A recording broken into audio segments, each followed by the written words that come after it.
YouTube, what's good? What's going on? What is good? It's your boy Toddy Jones checking in today. People, what's happening? What's going on? Want to check in today and really talk about wholesaling houses in the hood, so to speak.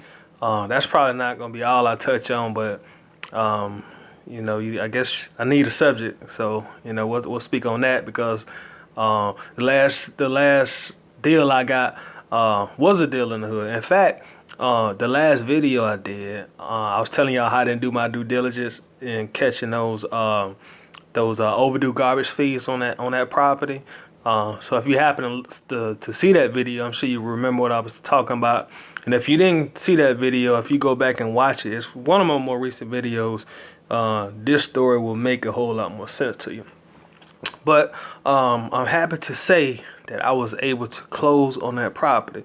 In fact, I closed on that property yesterday.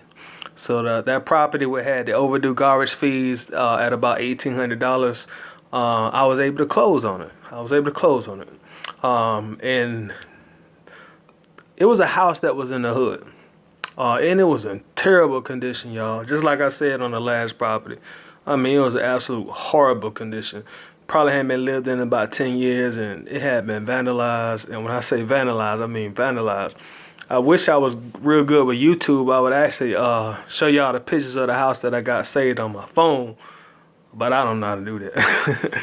But it was in terrible condition, y'all. I mean, just total. Words can't even describe it. Long story short, it needed a full rehab, and it was in the hood. You know what I'm saying? So just to kind of touch bases on getting deals done in the hood. That was a hood house, and when I first saw that house, I was real apprehensive about it because like I said, it was in bad condition. It was in the hood, and I negotiated a little bit. It didn't take much to get the seller down from their original price, but yet still I was still apprehensive. Not so much apprehensive of flipping the house in the hood, but it was the point of getting that house under contract and getting it to an end buyer, being in the hood, and then just being in such terrible condition. Because when I first pitched that property to one of my buyers who buys in the hood, he was immediately no. He said he'd already seen it and he didn't want no part of it. And then the rest of my buyers who I thought would like it, no go. Then nobody wanted any part of it. But it didn't really take that long to actually find a buyer and get it under contract. But I did get that property under contract. Closed on it, like I said, yesterday. That's the paperwork on it, on the closing. Right here, this is the check on it. It was like I said, a house in the hood. The key to those houses is you want to find somebody that buys in that area. You know what I'm saying? And you want to go get those houses, get them as low as you can. And a lot of times it ain't really hard to get them low because one, the property value, of course, in neighborhoods like that, they're not going to be very high. So the seller already know going into it, they're not going to probably get what they want, especially if the house is been vacant or need a lot of repairs, which probably 8 times out of 10 that's going to be the case, and and just in bad neighborhoods. You know what I'm saying? So key is to get them down, get them low, and get you some buyers that buy over there. You know what I'm saying? Get some buyers and save them to your phone or your spreadsheet, whatever, and just get the real prices real low and flip it to them. You know what I'm saying? And another thing, speaking of properties in the hood, had another property under contract. It was a property in the hood too. Brick house, 2-bed, 1 bath. And the thing about this house, it had caught on fire. And it was a full rehab as well. And when I say everything was going inside, everything was going inside. The only thing really saved this house from being any worse than it could possibly have been, and it was in terrible condition, is it was an all brick house. So pretty much the outside foundation was still fine. But inside it was a total mess. And like I said, I'm about to find out how to post pictures on my video so I can show y'all some of the stuff I'm talking about. Because I know once you got a visual with what I'm saying, it'll make a whole lot more sense. But this was another house, just terrible condition in the hood. So going into this deal, the seller contacted me. They probably saw one of my signs. I should have asked them, but I didn't ask them. But they contacted me. I went over there. I took a look at it inside, and I presented them a price. They didn't like the price. We couldn't agree on the price, so I was like, hey, if y'all can come down, because it was a property in two sisters in their name. It was in each of their name, 50-50. So like, if y'all come down on the price, give me a call and let me know and see what we can do.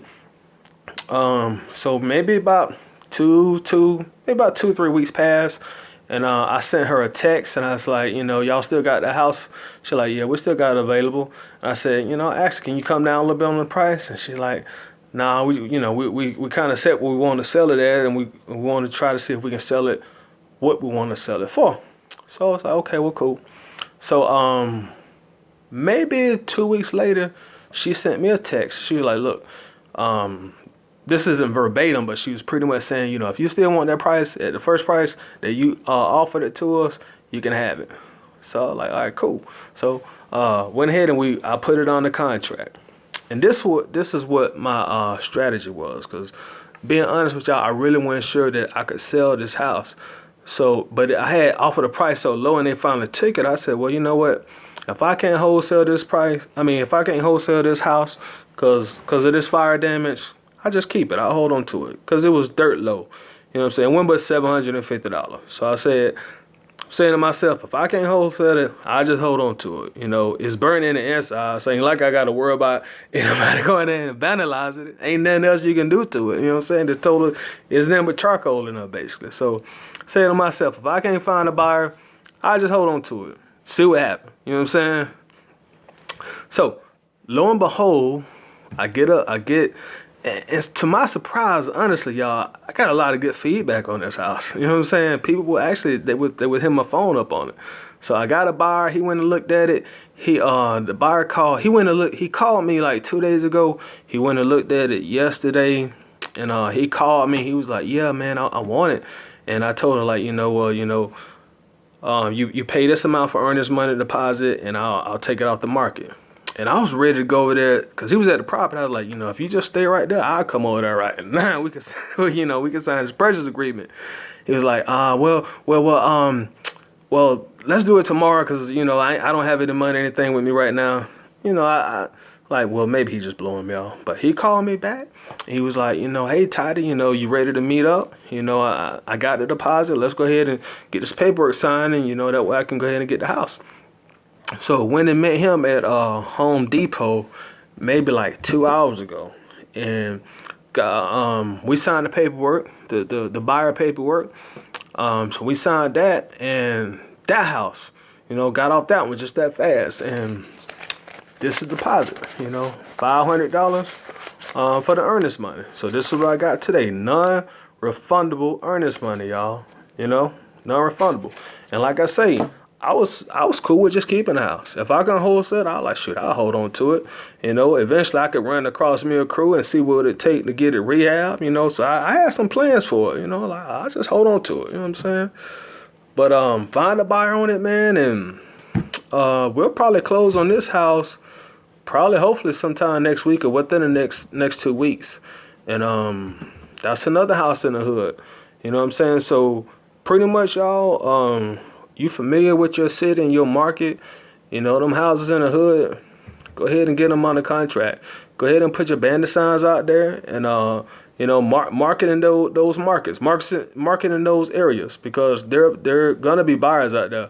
One thing to remember, though, what I'm noticing, because when I first started getting houses on the contract, I had a house in a rough part of my city, real rough part. But I was confident in the price and everything. I was like, man, it still has some decent value, even though it was old boarded up, house. And for some reason, it still had decent value. So I'm like, well, I'm confident I can get this house sold, or at least I thought.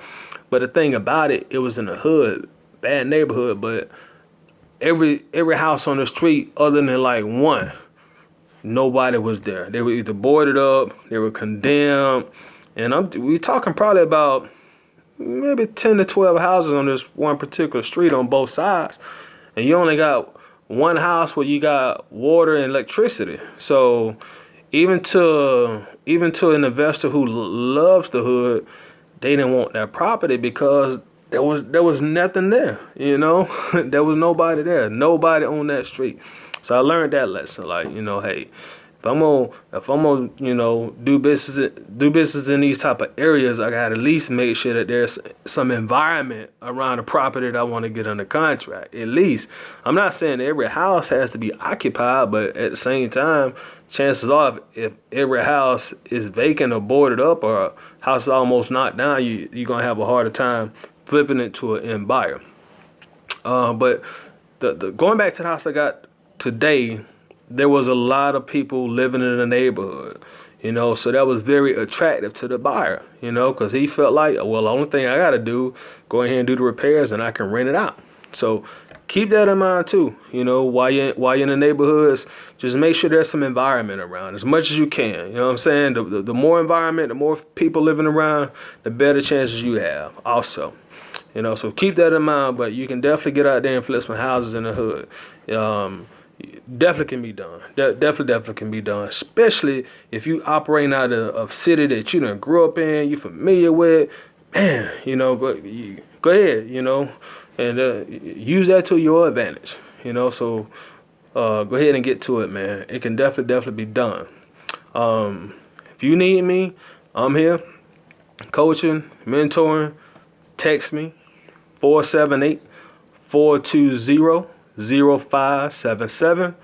Text me. You want to holler at me about coaching, mentoring, 478-420-0577.